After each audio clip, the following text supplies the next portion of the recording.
Senhor, meu Deus e meu Pai, muito obrigado, Senhor, por mais essa oportunidade de estarmos aqui, ó Pai, para pregar a Tua Palavra, para trazer, Senhor Deus, mais um episódio da série Sermões.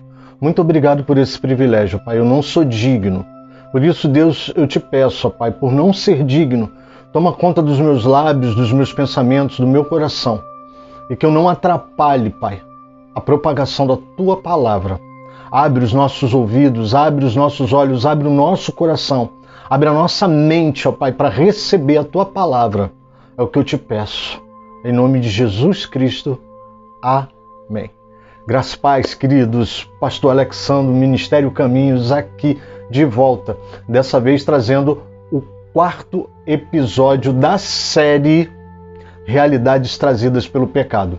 Eu havia prometido que traria esse 4º episódio, havia prometido que eu iria gravar esse 4º episódio quando eu finalizei o 3º, já havia essa palavra aqui no meu coração e eu resolvi trazer. Porém, antes eu quero te pedir o seguinte, se você é novo por aqui, eu vou colocar um card aqui em cima, uma bolinha, ela deve aparecer desse lado aqui. Eu quero que você assista não só os outros 3 episódios do Realidades Trazidas pelo Pecado, que é uma temática de mensagem, uma exposição que temos feito a respeito do pecado, mas que você também veja outros sermões que lá existem, tá bom? Então, fica à vontade, clica na bolinha, você vai ser redirecionado para o canal do Ministério Caminhos, o canal lá dos sermões, a playlist dos sermões, e lá você vai poder assistir todos os episódios, e não só esses episódios, mas também outras playlists, né? E aproveitando, já fazendo um momento de anúncios, eu quero te pedir o seguinte, primeiro a sua oração. Quero que você ore pelo Ministério Caminhos, eu quero que você ore por esse canal.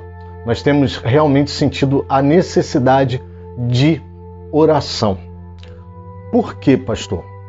Porque temos, sim, idealizado novos rumos, novos caminhos. Nós sabemos que o Ministério Caminhos foi um ministério que foi criado de forma virtual. No auge da pandemia, Deus colocou no meu coração esse canal como uma forma de divulgar, ministrar a palavra de Deus, ministrar uma palavra pura sem mistura. A gente tem trazido estudo, a gente tem trazido a palavra de Deus, ensinado a palavra de Deus.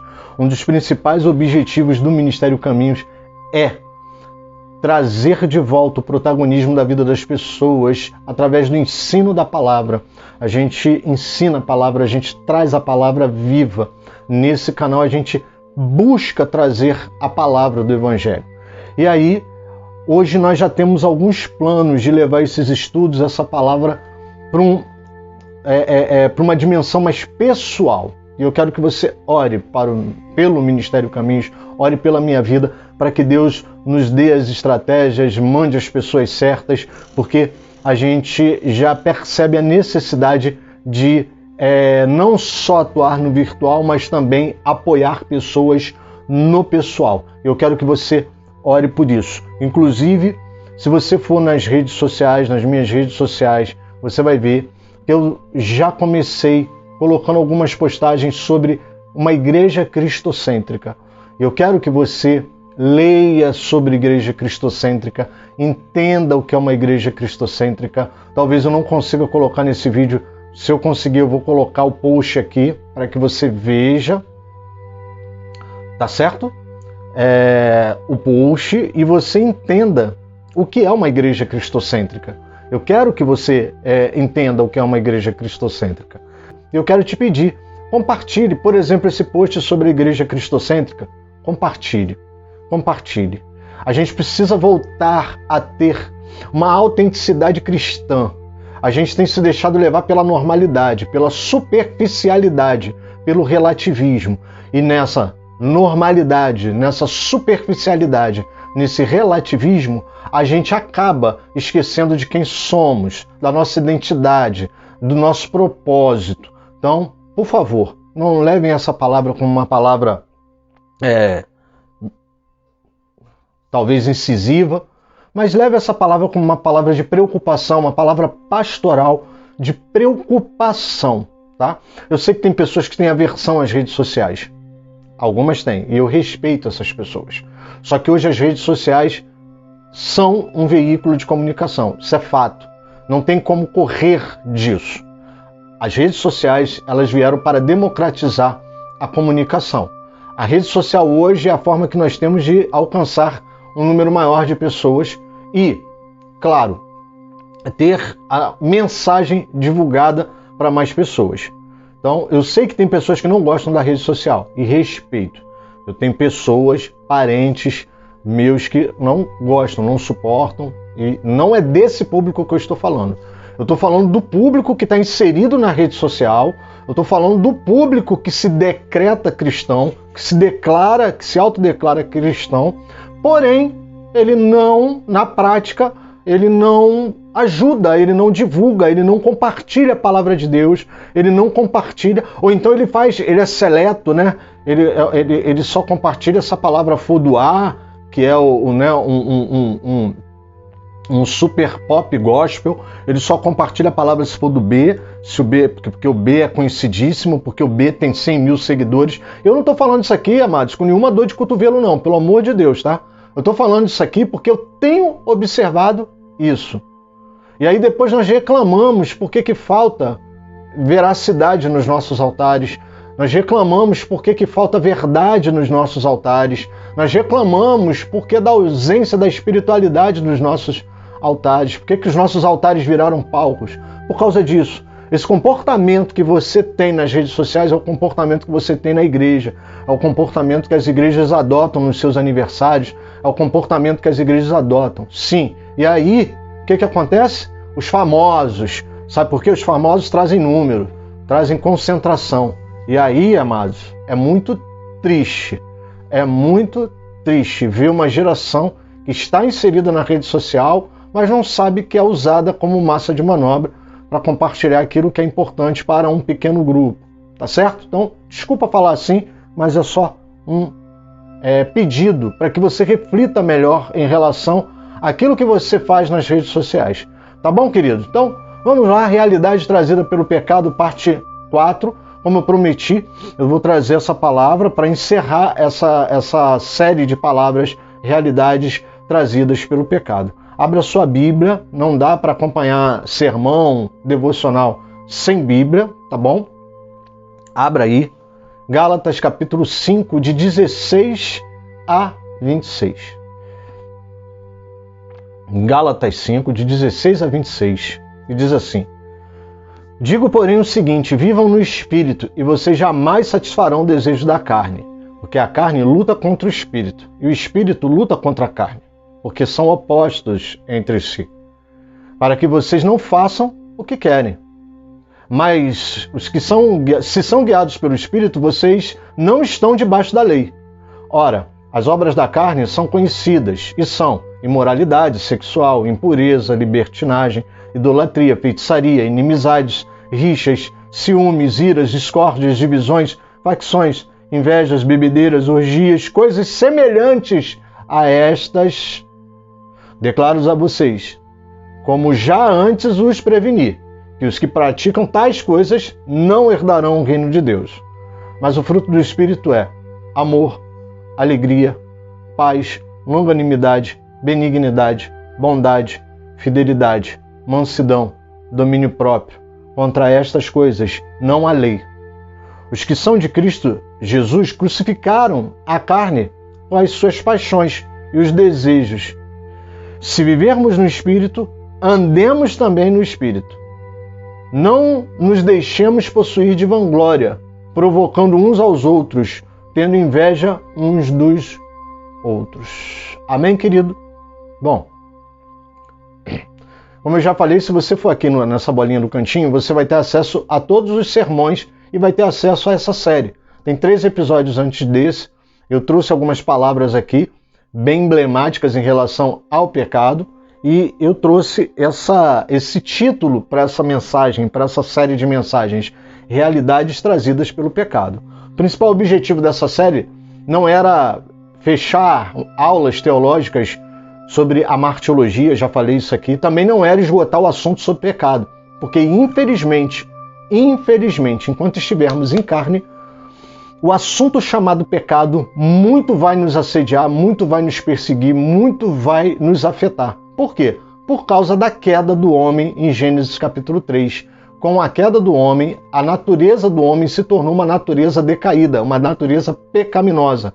Ou seja, aquilo que nós chamamos nas principais doutrinas aí cristãs de depravação total. Pode parecer pesado o nome para você, mas infelizmente é esse o nome que se dá. O homem, devido à queda que ele teve, a entrada do pecado na raça humana fez com que o homem fosse depravado. Depravado em tudo. Em tudo que nós pensarmos em fazer, seja bem, seja mal, seja lá o que for, seja uma boa intenção, ela está contaminada pelo pecado. Existe uma natureza pecaminosa, ou seja, de onde surge, de onde vem, o nome disso é natureza. Por causa do pecado, nós criamos uma natureza pecaminosa. Então, por mais que eu tenha a melhor das boas intenções, e pelo amor de Deus, eu não estou falando isso aqui para você deixar de fazer o bem porque você tem uma natureza pecaminosa. Não, em Cristo Jesus, as nossas intenções elas são justificadas, elas são redimidas, as nossas ações, as nossas atitudes. E sim, com Cristo, em Cristo, para Cristo, podemos fazer boas ações, benignidade, bondade, e esse texto vai falar um pouco disso. Acontece que a natureza pecaminosa ela distorceu nossos objetivos, distorceu os nossos planos, os nossos principais propósitos. Isso é fato, tá certo? E aí o que acontece? Nós, infelizmente, vivemos uma realidade com essa natureza pecaminosa. Essa realidade nos traz sentimentos, sensações, condutas, atitudes, impressões. E sim, essa natureza pecaminosa também nos leva a ter, da parte de Deus, ações que vão ser decisivas nas nossas vidas.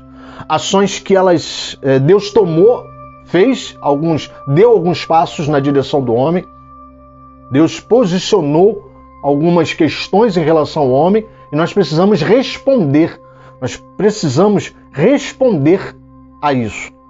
Então, da mesma forma que o pecado ele nos trouxe realidades que nós não gostaríamos de estar vivendo, Deus, na sua infinita misericórdia, teve ações em relação ao homem, para que o homem tenha condições de, sim, não ficar debaixo dessa realidade. Mas para isso nós precisamos responder a isso. Então, por isso que nasceu o desejo dessas mensagens. O principal objetivo era alertar sobre esses sentimentos, sobre essas sensações, sobre essas impressões que o pecado traz, que são reais, mas também falar um pouco sobre as ações que devemos enxergar da parte de Deus para que possamos responder a essas ações. Amém, queridos? Eu quero colocar aqui para você o seguinte também, que a ideia dessa série de sermões não era de forma nenhuma dar uma cartilha de faça isso, não faça isso. Não. Era simplesmente nos tornar mais atentos a alguns pontos, a algumas questões que sutilmente fazem parte do nosso cotidiano, da nossa rotina e que nós, de repente, nem prestamos atenção. E aí, por isso, achamos que estamos bem na foto. E aí, esse texto vem com esse objetivo. E para fechar, eu peguei o texto de Gálatas, capítulo 5, de 16 a 26, como nós lemos. E é um texto maravilhoso, porque Paulo ele está tendo um dilema na igreja dos Gálatas. Paulo ele está tendo que trabalhar uma série de questões que nós já trabalhamos aqui nos outros sermões. Você vai notar que Paulo ele está aqui na defesa do Evangelho, tentando trazer os Gálatas de volta ao entendimento do Evangelho. E Paulo ele está aqui num dilema. Qual é o dilema, pastor? Paulo ele está no dilema do seguinte: os Gálatas nesse período eles estavam sendo meio que assediados. Por um lado, os Gálatas estavam sendo assediados pelos judeus que queriam que eles se circuncidassem, ou seja, doutrinas humanas, que nós já falamos, se eu não me engano, no segundo episódio das realidades trazidas pelo pecado, primeiro ou segundo episódio. E os judeus queriam que os Gálatas se circuncidassem, porque se os Gálatas se circuncidassem, eles poderiam fazer parte, ou pelo menos transitar livremente entre os judeus. Na verdade, eles não fariam parte digamos assim, do clã religioso, os fariseus, os doutores da lei, porém, eles seriam aqueles cristãos aceitos. Na verdade, o assédio aqui era para fundar uma nova seita. Para você entender, os Gálatas estavam sendo tentados a fundar uma nova seita. Uma seita judaico-cristã, onde ele poderia trazer o credo dele em Cristo Jesus, porém ele ia ter que se circuncidar. Porém, nós sabemos que a circuncisão ela foi uma marca criada na genitália do homem, um corte no prepúcio da genitália do homem. Estou falando palavras assim, amado, porque pode ser que tenha crianças aí e tal. E era uma marca muito utilizada no Antigo Testamento, pelos homens do Antigo Testamento. Porém, Cristo veio e trouxe a circuncisão do coração. A gente vai ver Paulo falando isso em Romanos capítulo 2. Basta você procurar lá que você vai encontrar. Por um outro lado também, havia um outro grupo assediando os Gálatas a pecarem, normalmente terem uma vida normal, de pecado normal. Até porque esse clã judaico era formado também por pessoas que aceitavam o judaísmo para transitar, para negociar entre os judeus, mas que não tinham uma vida cristã. Porque a vida cristã, amado, para nossa surpresa, ela é baseada na graça. Porém, existem pessoas que acham que a graça é um passaporte para pecar. Nós chamamos isso, na atualidade, de hipergraça. Existem igrejas que, com seu discurso de liberdade, de libertinagem, vamos chamar assim, eles incutem na cabeça do crente que ele pode pecar à vontade, porque ele foi salvo pela graça, e a graça meio que permite ele pecar quando ele quiser. E a gente já assistia isso, a gente já percebia isso na realidade dos Gálatas. Porque se Cristo vos libertou, verdadeiramente sois livres. Pronto. Por quê? Porque a mensagem central do Evangelho era: você não está mais debaixo da lei. Então os Gálatas estavam sendo assediados, eu estou explicando com calma isso aqui para você entender. Os Gálatas estavam sendo assediados tanto pelo legalismo de alguns judeus que queriam a circuncisão, e por um lado, depois que eles se circuncidavam, estavam livres para transitar, comercializar ali entre os judeus, eles eram levados ao outro lado, né? A distorção do outro lado, que era a liberdade excessiva, uma libertinagem, eu chamo de libertinagem, que era a seguinte: ora, se eu não estou debaixo da lei, eu posso pecar à vontade. Se eu não estou debaixo da lei, eu posso fazer o que eu quiser. E na verdade, a grande tônica do texto que Paulo está trazendo é a verdadeira graça. Paulo está falando, inclusive no texto, eu te convido que você leia o capítulo 5 todo, e você vai ver que tem um momento que Paulo fala assim: eu estou falando isso para vocês, não para que vocês saiam por aí pecando, tenham liberdade para pecar. Não, estou falando isso para vocês para que vocês tenham consciência de que nem o legalismo vai levar vocês para Jesus e nem essa libertinagem de pecar. E aí eu vejo nesse texto alguns pontos que vai nos ajudar na ideia da tônica de realidades trazidas pelo pecado.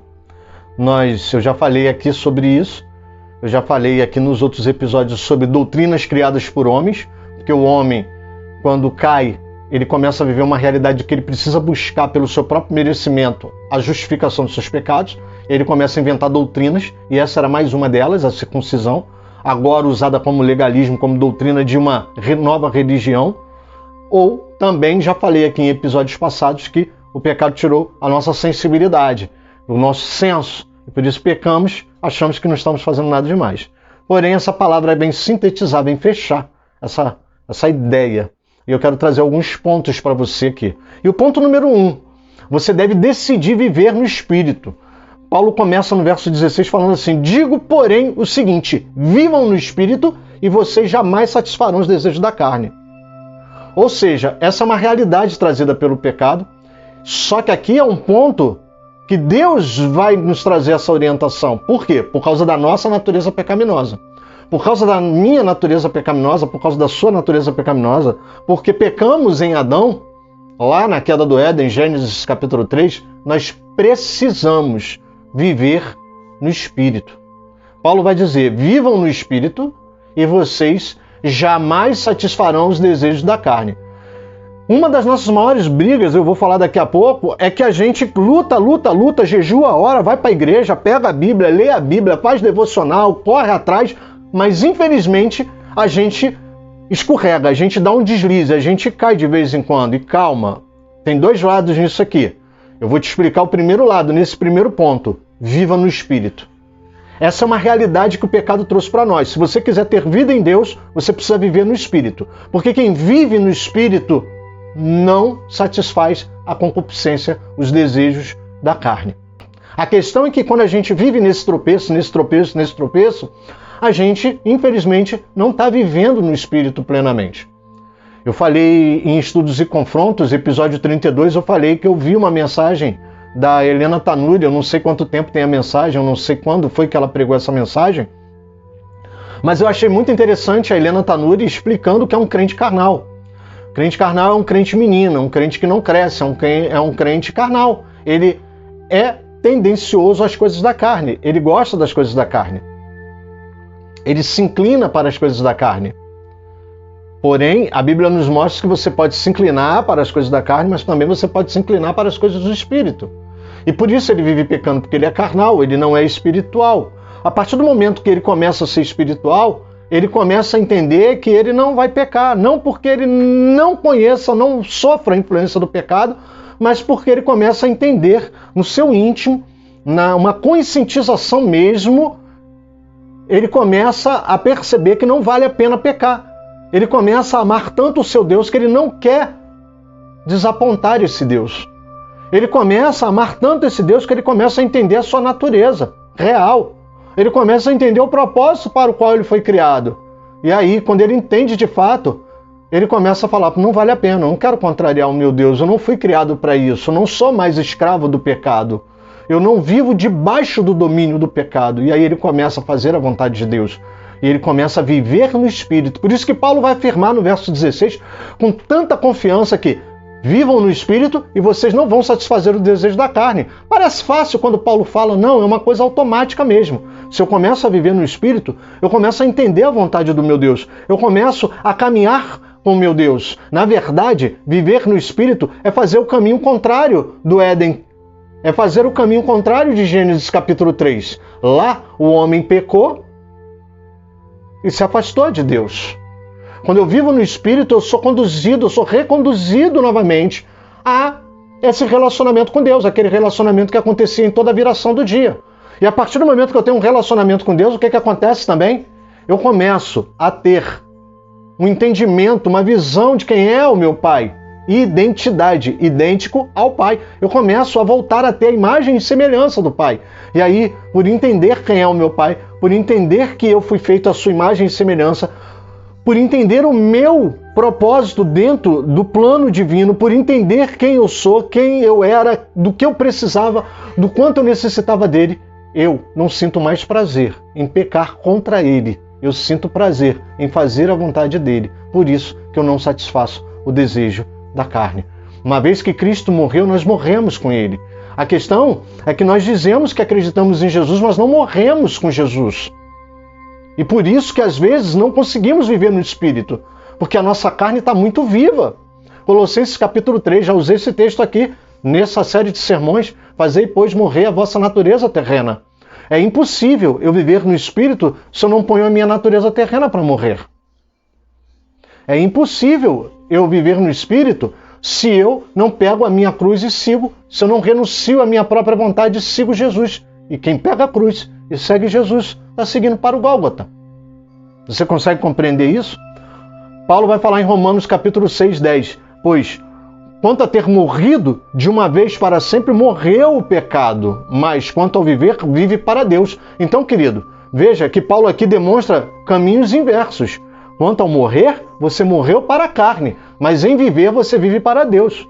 Quando morremos, morremos para a carne, mas vivemos para Deus. Então, quando Paulo convida aqui no verso 16 do capítulo 5 de Gálatas, vivam no Espírito e vocês jamais satisfarão o desejo ou a concupiscência da carne, ele está falando o seguinte, viva para Deus, porque a carne de vocês morreu para o pecado. A questão é que nós queimamos algumas etapas e aí não conseguimos atingir esse plano que Deus tem para nós. Então, querido, viva no Espírito. Viva no Espírito. Comece a ter uma vida no Espírito, uma vida espiritual. Quando você tem uma vida espiritual, você não satisfaz os desejos da carne. Por quê? Porque você quer? Porque você é forte? Porque você é poderoso? Não.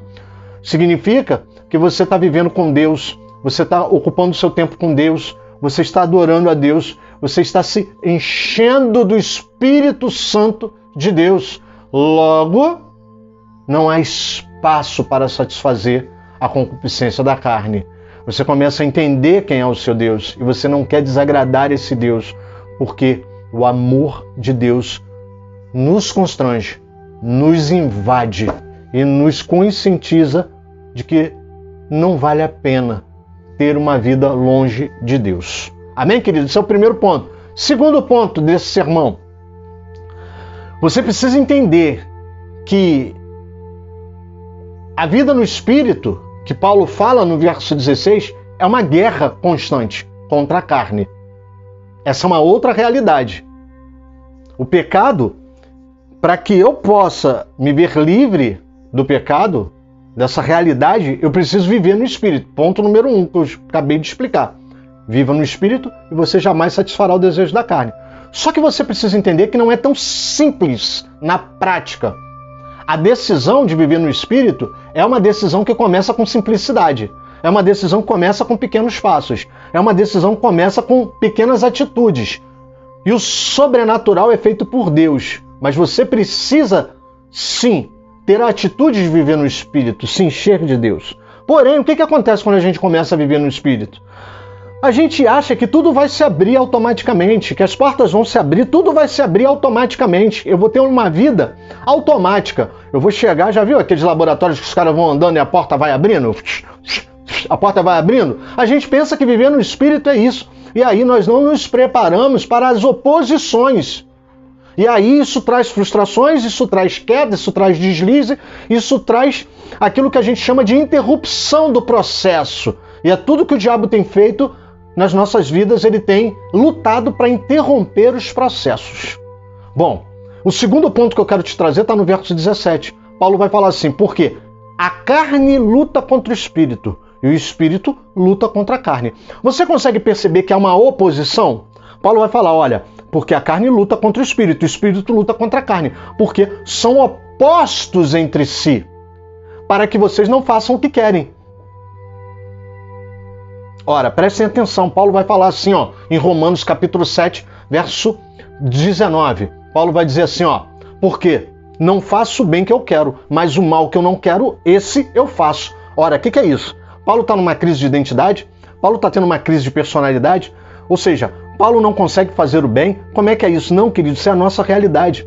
A questão é que nós ignoramos essa realidade. Nós ignoramos que o Espírito luta contra a carne e a carne luta contra o Espírito. E achamos que vamos ter uma vida onde as portas se abrem automaticamente. Eu decido viver no Espírito e as coisas vão fluir maravilhosamente bem. E não me preparo para as oposições que virão. E quando eu não me preparo para as oposições que vêm, quando elas chegam, eu estou despreparado. E uma vez que eu estou despreparado, eu não suporto o peso dessas oposições. E aí, numa guerra, quando você não suporta o peso que o inimigo vem sobre você, qual é a palavra que vem na nossa mente? Eu me rendo. Eu me entrego. Eu me deixo levar cativo. Porque o inimigo foi mais forte do que eu. Não. Esse segundo ponto eu quero que você entenda. Essa segunda realidade. A carne luta contra o Espírito. E o Espírito luta contra a carne. Porque são opostos entre si. Eles lutam para que você não consiga fazer o que você quer. E é isso que eu preciso que você entenda nessa palavra. Nesse fechamento de realidade. Eu quero que você entenda que viver no Espírito não vai ser uma tarefa fácil. Não vai ser uma tarefa simples. E às vezes, quando nós encaramos essa tarefa como uma tarefa simples, nós estamos enfadados a cair. Nós somos fortes candidatos a cair no erro. Nós estamos indo para um precipício, porque achamos que é tudo muito fácil. Para você ver o perigo disso, existem pessoas que compram a tal da hipergraça que eu falei aqui no início do sermão. Justamente por que elas compram a hipergraça? Elas compram a hipergraça porque é um evangelho mais fácil. É um evangelho que não fala dessa luta. É um evangelho que fala que você é vencedor, que você pode todas as coisas naquele que te fortalece, mas não fala que quem escreveu passou fome, quem escreveu não teve recursos, quem escreveu passou alguns apertos. Não fala. Ele fala que você é mais que vencedor, só esquece de te falar que é em Cristo Jesus e que em Cristo Jesus a vitória teve que vir através do sacrifício dele na cruz, e que se nós quisermos fazer parte dessa vitória, temos que deixar nossa carne ser crucificada na cruz também. Essas palavras que eu estou falando aqui, elas não são palavras atrativas, e talvez seja por isso que muitas pessoas não compartilham as minhas palavras. Elas não querem porque, o pastor Alex, a palavra pesada. Amado, desculpa, mas uma coisa eu sei, é que naquele grande dia, ninguém vai poder falar que não foi avisado. Eu não prego miserabilidade, eu não prego o caos, não.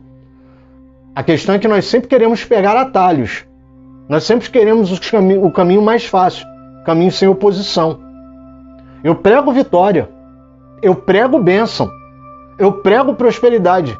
A questão é que vitória, bênção, prosperidade, elas são frutos de uma vida saudável, elas são frutos de uma vida madura em Cristo Jesus.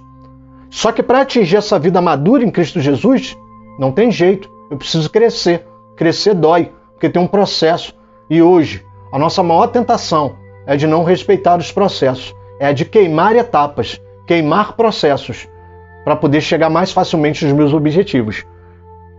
E principalmente, eu quero chegar facilmente sem luta, sem oposição, sem resistência. E aí eu quero te falar isso, essa dura realidade. A carne luta contra o espírito contra a carne, para que vocês não façam o que querem. Então, querido, não vai ser tão simples assim. Pastor Alex prega a vitória, sim. Eu quero te dizer que você é mais que vencedor. Eu quero que você usufrua das bênçãos da fidelidade. Eu quero que você viva uma plenitude de vida, uma vida com abundância. Mas eu quero que você entenda que isso tudo é real, é verdadeiro, não é passageiro nas nossas vidas, quando verdadeiramente entendemos o processo, entendemos essa realidade e começamos a viver os processos sem queimar etapas, sem pegar atalhos, sem pegar outras vias alternativas para chegar nos propósitos e nos objetivos que Deus tem para a minha e para a sua vida. Amém, querido? Glória a Deus. Você pode glorificar o Senhor por essa palavra? Eu espero estar sendo bem claro para que você entenda tudo isso, para que você possa viver com plenitude, mas com consciência, com os pés no chão, porque tem muita gente vivendo fora da realidade. Ponto número 3, queridos. Peço desculpas a vocês, eu estou engasgando um pouco porque o clima está seco. E aí eu começo a falar e já viu. Ponto número 3. O ponto número 3 a gente meio que já falou aqui. A natureza pecaminosa nos depravou. A natureza, eu comecei falando isso, a natureza pecaminosa, ela distorceu os nossos propósitos, os nossos princípios. Ela contaminou as nossas vidas. E aí o que acontece, amados? Um dos grandes propósitos do homem é gerar frutos. A gente vai ver isso em Gênesis capítulo 2, quando Deus coloca o homem no meio do jardim para guardar, para lavrar, para cuidar da terra. A gente vai ver o próprio Jesus usando exemplos de videira. Ele vai falar, eu sou a videira, vós sois os ramos que estão em mim produzem muitos frutos. A gente vai ver Paulo falando disso em Romanos capítulo 6. A gente vai ver Paulo falando em Romanos capítulo 6, versos 21 e 22. Paulo vai falar assim, olha, aqueles que pecam, aqueles que fazem prática da injustiça, eles têm um membro dos corpos dele trabalhando para a injustiça, eles produzem frutos de injustiça. Mas aqueles que são santos, aqueles que fazem boas coisas, aqueles que se deixam fazer boas ações, eles têm os membros do seu corpo como instrumento de justiça. O seu corpo produz frutos de justiça. Então Paulo faz um paralelo. Ele mostra que existem pessoas que produzem frutos de injustiça e pessoas que produzem frutos de justiça. E aí Paulo vai fazer aqui uma lista de frutos. Primeiro ele fala dos frutos da carne, no verso 19. Ora, as obras da carne, ou os frutos da carne, são conhecidas, são imoralidade sexual, impureza, libertinagem, idolatria, feitiçaria, inimizade, rixas, ciúmes, iras, discórdias, divisões, facções, invejas, bebedeiras, orgias, coisas semelhantes a essas. Declaro a vocês, como antes já os preveni, que os que praticam tais coisas não herdarão o reino dos céus. Ora, o que Paulo está falando aqui? Ele dá uma lista de frutos da carne. Ele dá uma lista dos frutos que saem dessa natureza carnal, dessa natureza pecaminosa que invadiu a nossa vida. E aí talvez você vai falar assim para mim, mas pastor, eu não tenho imoralidade sexual na minha vida, eu não tenho essa libertinagem, eu não tenho feitiçaria, idolatria. Amado, e aí vem a minha pergunta por causa de uma frase que Paulo fala assim, coisas semelhantes a estas. Amado, às vezes nós não estamos fazendo o pecado configurado na sua identidade pecaminosa ali, no seu título pecaminoso, naquele nome que identifica imoralidade sexual. Sim, às vezes nós não estamos fazendo imoralidade sexual. Sim, às vezes nós não estamos fazendo orgias. Sim, às vezes nós não temos ira. Sim, mas às vezes provocamos divisões na igreja, facções. Às vezes temos rixas. Às vezes sentimos ciúmes dos nossos filhos, dos nossos cônjuges. Às vezes, e aí eu vou falar uma coisa que talvez você não goste, às vezes, por muitas vezes, alimentamos a idolatria. Porque Paulo vai falar assim, e coisas semelhantes a essas. Querido, nem sempre para pecar você precisa ter um pecado nominado. É isso que eu quero te falar.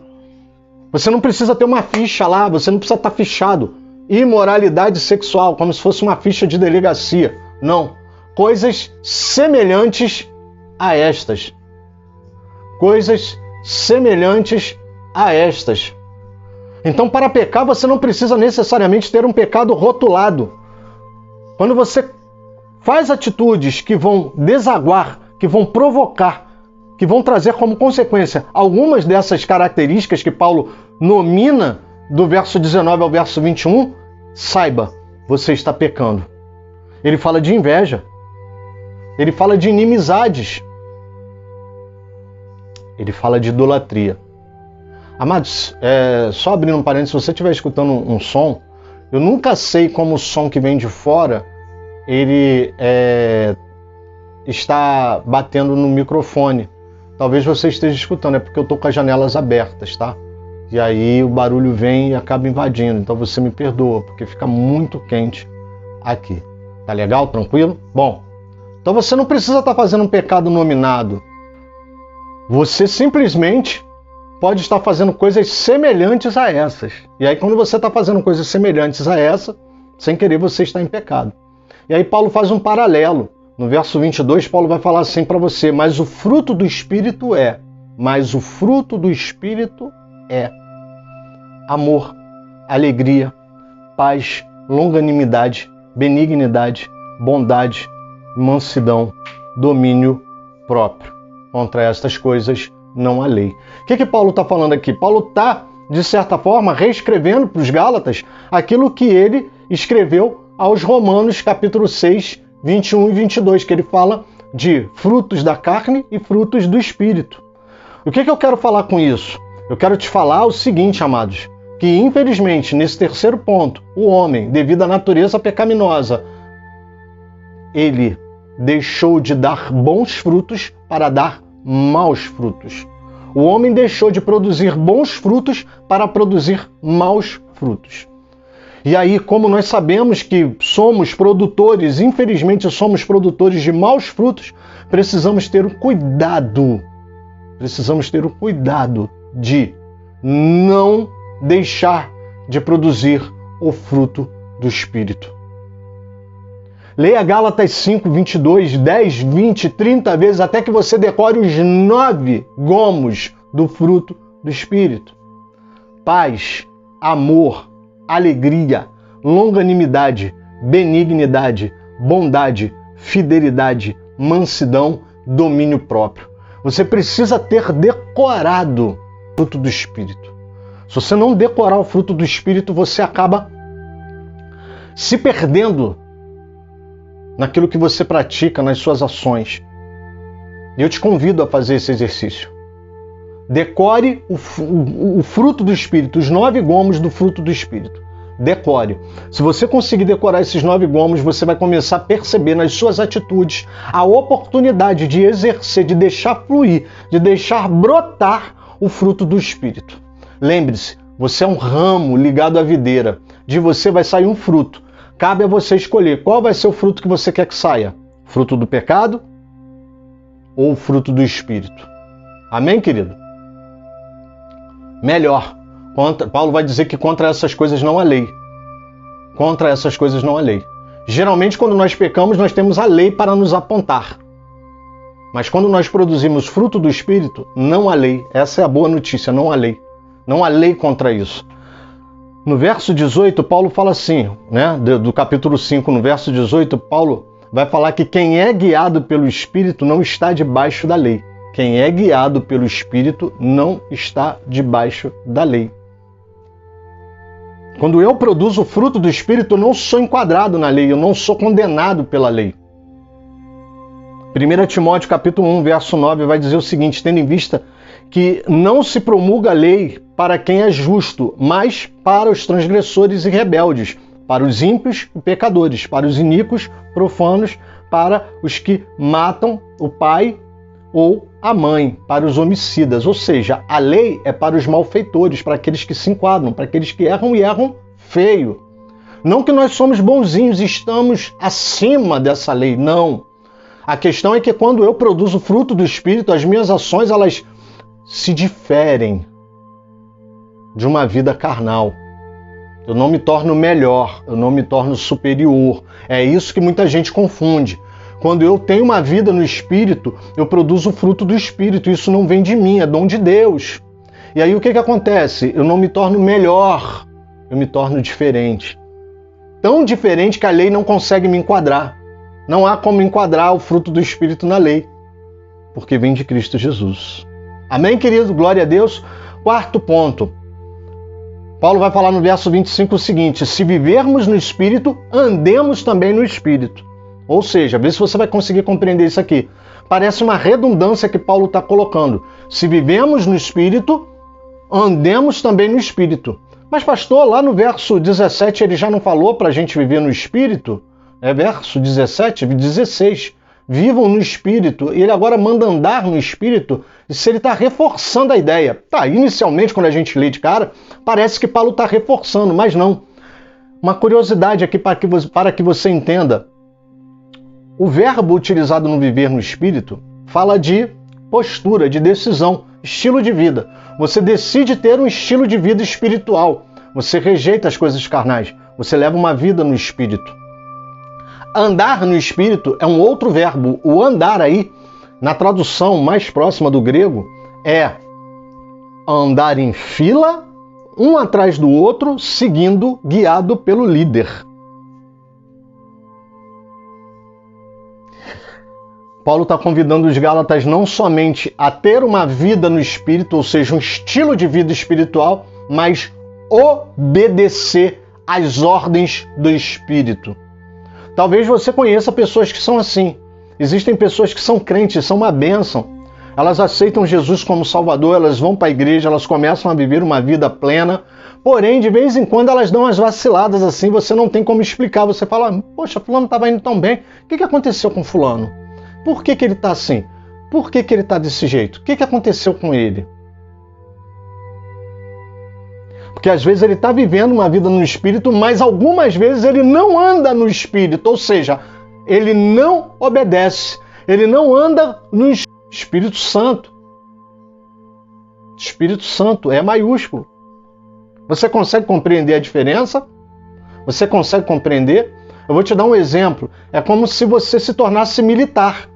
E aí você vai para o quartel, você tem uma vida no Espírito, você tem uma carteira, você tem uma farda, você tem uma arma, você tem uma identidade, você tem um horário para cumprir, você começa a ter uma vida de militar, você começa a viver uma vida militar.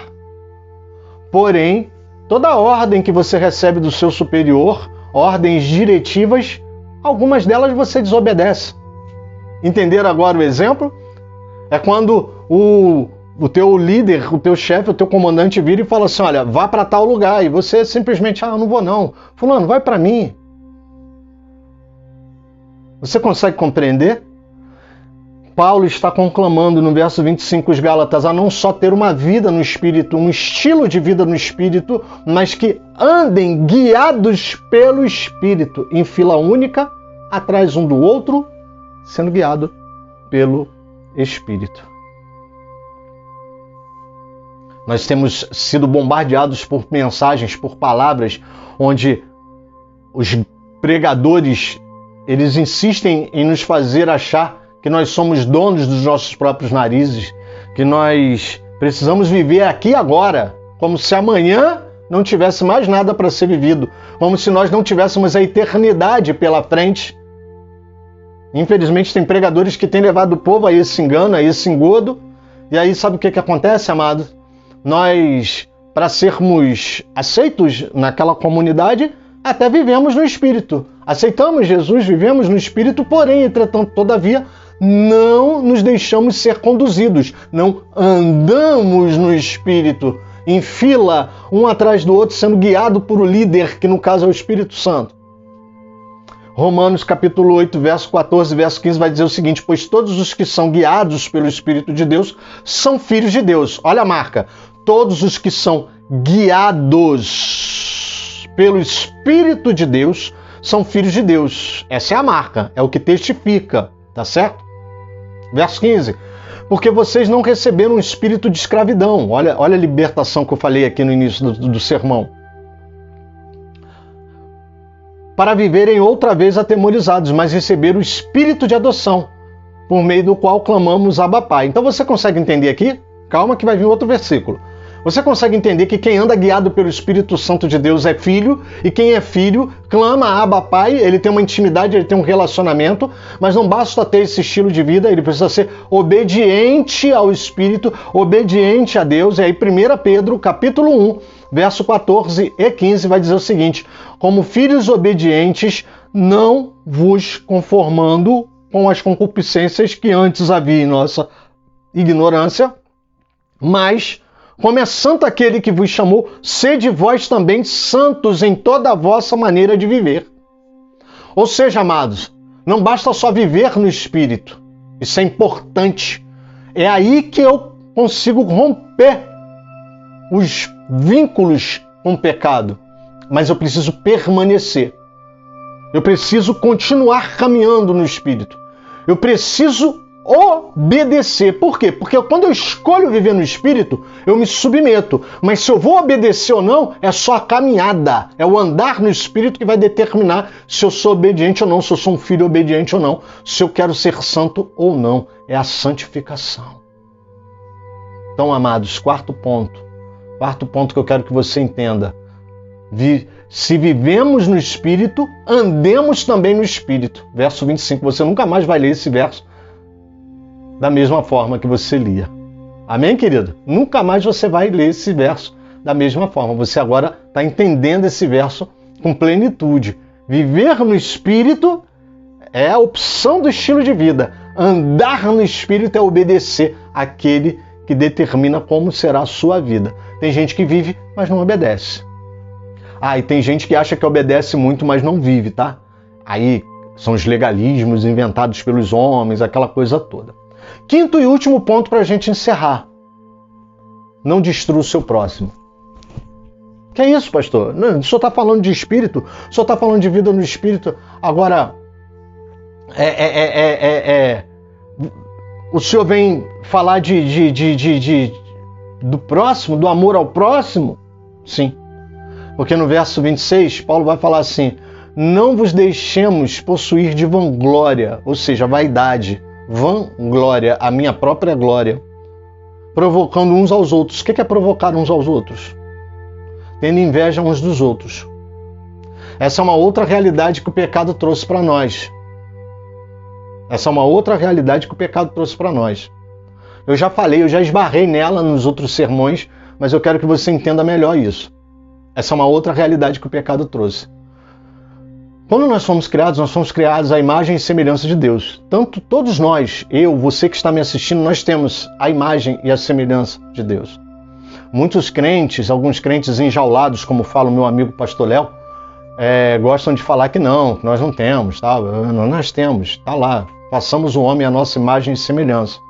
E essa imagem, na tradução, significa caráter. Nós fomos criados, sim, com o caráter de Deus, com um propósito. Por isso que eu falo aqui com tanta certeza, nós fomos criados com um propósito. Quem tem o caráter de Deus vai fazer a vontade de Deus, sim. Mas quando o pecado entrou, Quando Adão pecou e o pecado entrou na nossa natureza, entrou na raça humana, nós perdemos a capacidade, perdemos a semelhança. Para início de conversa, a gente perdeu a semelhança. E aí vê se você vai entender isso que eu vou te falar agora. Vê se você vai entender isso que eu vou te falar agora. Como nós temos um propósito maior, que está no nosso DNA, que é ser semelhante a Deus, qualquer coisa que vem contrário à semelhança de Deus nos incomoda, nos traz oposição. Nós sabemos que aquilo não foi o propósito para o qual nós fomos criados. Vou te dar um exemplo aqui. Morte. Quem é que gosta de falar de morte? Nesse tempo em que eu estou gravando esse episódio, nós estamos não chorando como perda, mas estamos tristes com a morte da pastora Ludmila Feber. Estamos orando para que Deus, o Espírito Santo, conforte a família da Ludmila. E eu tenho certeza que nós nem precisamos ficar muito preocupados, porque a Ludmila ela deixou um legado e ela preparou a família dela para isso. E a gente vê, se pegarmos os últimos vídeos da pastora Ludmila, a gente vai ver que a Ludmila estava muito consciente de que ela estava voltando para casa. A morte é ruim para nós porque nós não entendemos que é uma volta para casa, é uma volta para o Pai. Pensa nisso que eu estou te falando. Pensa nisso que eu estou te falando, tá bom? Eu estou usando o exemplo da morte. A morte, a gente... Opa, morte não, eu não quero ouvir falar de morte. Por quê? Porque nós sabemos no nosso íntimo que nós fomos criados não para morrermos, mas para vivermos a eternidade. Vocês conseguem entender? Tudo aquilo que vai contra a nossa natureza, aquela natureza que Deus colocou, impregnou no nosso DNA, aquilo vai gerar uma resistência. Bom, qual é o grande problema? O grande problema é que com a distorção do pecado, nós aprendemos a lutar, sim, mas não contra o pecado, mas contra o nosso próximo. Aprendemos a nos degladiarmos entre si. Nos degladiamos entre si. Brigamos entre nós mesmos. Um dia desse eu estava ouvindo um pastor falando, dando um testemunho não, fazendo um comentário num podcast, que ele veio do meio marginal. Ele veio lá do meio das facções, do tráfico de drogas, e ele falava que no meio do tráfico, ele não via um traficante falando mal do outro.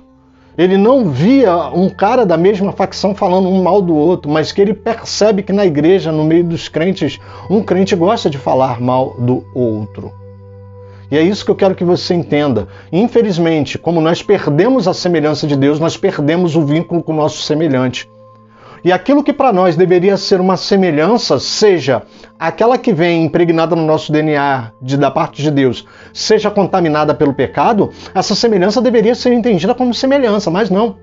Nós nos degladiamos, nós não ajudamos o nosso próximo, nós não estendemos a mão para o nosso irmão, nós não estendemos o braço para aquele que precisa da gente, não. Simplesmente nós entendemos que ele é o nosso opositor, que ele é o nosso adversário, e aí lutamos entre si. Lutamos uns contra os outros, destruímos uns aos outros. Destruímos mesmo. Nesse texto de Gálatas, no verso 14 e no verso 15, Paulo vai falar assim, porque toda a lei se cumpre em um só preceito, a saber, ame o seu próximo como a si mesmo, como a você mesmo. E no 15 ele fala assim, mas se vocês ficam mordendo e devorando uns aos outros, tenham cuidado para que não sejam mutuamente destruídos. Talvez você esteja pensando que a ideia é do pastor Alex. O pastor Alex ficou doido, diz que a gente está se destruindo. Está aqui, volta aí, capítulo 5 de Gálatas, que você está com a sua Bíblia aberta, volta no verso 14 e 15, no verso 15 você vai ver Paulo falando. No verso 14 ele fala, amemos uns aos outros, ame ao próximo como a ti mesmo, esse é o preceito principal da lei. E no 15 ele fala, mas vocês ficam se mordendo e se devorando. Sabe por quê, amado? Nós perdemos a capacidade de ver semelhança no nosso próximo. Tanto a semelhança de Deus para que nos segure e nós não venhamos a destruir o nosso próximo, porque sabemos que ali está um semelhante, uma criação de Deus, mas também perdemos a capacidade de ver semelhança da natureza pecaminosa. Quando vemos o pecado do nosso irmão, não entendemos assim, ele está pecando e eu já pequei também. Ele está pecando por causa da natureza pecaminosa, ele está pecando porque o pecado ele entrou na nossa natureza para nos destruir. Ele está pecando, talvez induzido, talvez tentado pelo inimigo, pelo adversário. Não, eu perdi completamente a minha capacidade de semelhança. E aí eu luto contra o meu semelhante, tanto naquilo que se refere à semelhança de Deus, como aquilo que temos, infelizmente, por consequência do pecado. E aí nos destruímos. Por quê? Porque perdemos a capacidade de empatia, de nos colocarmos no lugar uns dos outros, perdemos a misericórdia, que é a capacidade de sentir a miséria do outro, perdemos a capacidade de entender que precisamos ser menos. Por isso que Paulo vai falar assim: não nos deixemos possuir por vanglória. Somos vaidosos, achamos que somos superiores, queremos destruir o próximo, mas o próximo é semelhante a mim. E seja lá o que ele fez, de bom ou de ruim, eu também seria capaz de fazer. Eu sei que essa palavra pode ir de encontro a você, pode te ferir, pode te causar uma repulsa até, mas essa é a realidade. Eu não tenho outra coisa para te falar aqui hoje, a não ser isso. Aquilo que o teu próximo faz, você é capaz de fazer. Eu sou capaz de fazer. Então, quando eu condeno ele, de certa forma, eu estou condenando a mim também por semelhança. Quando eu destruo ele, eu estou me destruindo por semelhança. Quando eu julgo ele, eu estou sendo condenado também por semelhança. Você consegue entender isso? Então, amados, não vamos nos destruir. Vamos nos amar. Amemos uns aos outros. Uma das principais consequências que o pecado trouxe foi essa. A ideia de competitividade, de nos destruirmos por vanglória, por vaidade, por orgulho. Não queremos aprender com o nosso próximo. Queremos subjugar o nosso próximo. Às vezes nem enxergamos que não temos capacidade de subjugar. Mas queremos para satisfazer o nosso ego, satisfazer a nossa vontade. Mas que em nome de Jesus isso caia. Que em nome de Jesus isso caia na nossa vida. Filipenses capítulo 2, verso 3 diz: não façam nada por interesse pessoal ou vaidade, mas por humildade, cada um considerando o outro superior a si mesmo. Eu sei que essa palavra não desce na goela de muita gente, como já não desceu muitas vezes na minha. E hoje eu falo ela com muito orgulho. Não orgulho próprio, mas orgulho do Evangelho. Eu não me envergonho do Evangelho, porque é poder de Deus para mudar a minha e a tua vida.